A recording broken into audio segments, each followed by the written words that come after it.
el SDT tal como lo teníamos en la exposición teórica.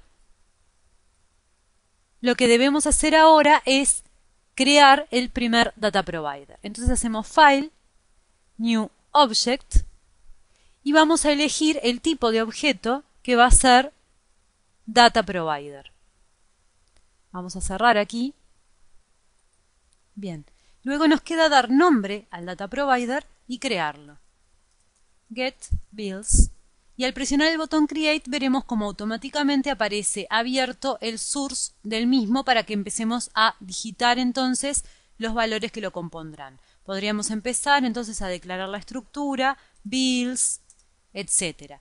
Sin embargo, tenemos una opción más simple para nosotros, que es ubicar dentro del folder view el SDT, que será el output, la salida de este data provider, y haciendo drag and drop podremos ver que ya automáticamente aparece inicializada toda la estructura y lo único que deberemos hacer es modificar entonces los valores correspondientes a cada uno de los elementos.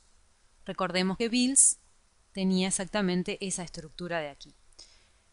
Por otro lado, al haber hecho el drag and drop, veremos en las propiedades que la propiedad output ya aparece con el valor del SDT que arrastramos desde el folder view. En caso contrario, si digitáramos directamente la estructura en el source, tendríamos que ir a buscar el SDT correspondiente para devolver en el data provider. La propiedad collection, en este caso la dejaremos con el valor false. Y ahora lo que debemos hacer es entonces dar valor a cada uno de los elementos. Bill ID no nos interesaba devolverlo dentro de este data provider, por tanto eliminaremos esta línea. Bill date decíamos que se cargaba con el valor de la variable today. Customer ID tampoco nos interesaba devolverlo.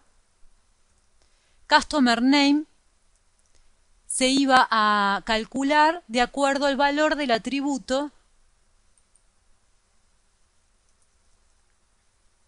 Customer name.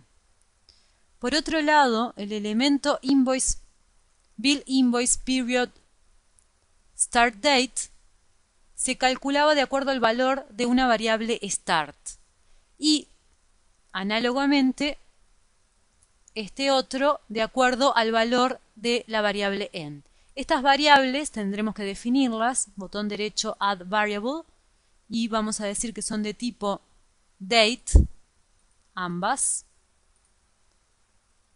tipo date, y eran variables que recibíamos como parámetro cuando habíamos hecho la alternativa procedural. En este caso será la misma cosa, es decir, recibiremos dos parámetros de entrada, uno correspondiente a la variable start y el otro será la variable end. Y lo último que nos queda es calcular el amount, y esto decíamos que era mediante una fórmula inline sum en la que sumarizábamos invoice amount para aquellas facturas que cumplían con qué cosas. Pues que invoice date fuera mayor o igual que el valor de la variable start, así como ese mismo atributo invoice date fuera menor o igual al valor de la variable end, y además la factura estuviera pendiente de procesamiento, es decir, invoice pending flag, true. Con esto ya tenemos implementado nuestro data provider. Vamos a grabar, grabó sin problemas.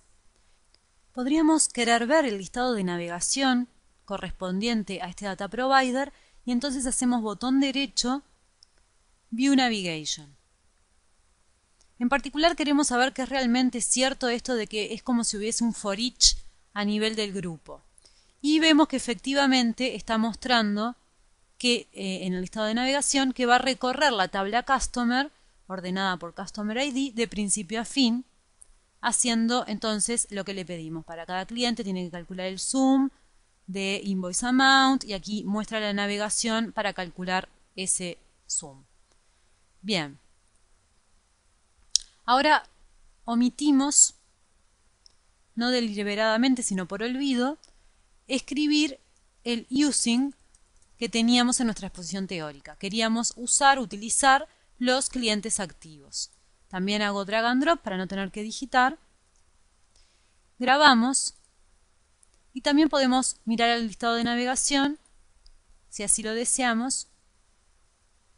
Observemos que allí está incluyendo dentro de la lógica, en el listado de navegación nos está mostrando que va a recorrer la tabla Customer, pero esta vez filtrando por Customer Status, status.active. ¿Sí? Entonces veamos cómo está aplicando justamente los filtros que vienen del Data Selector.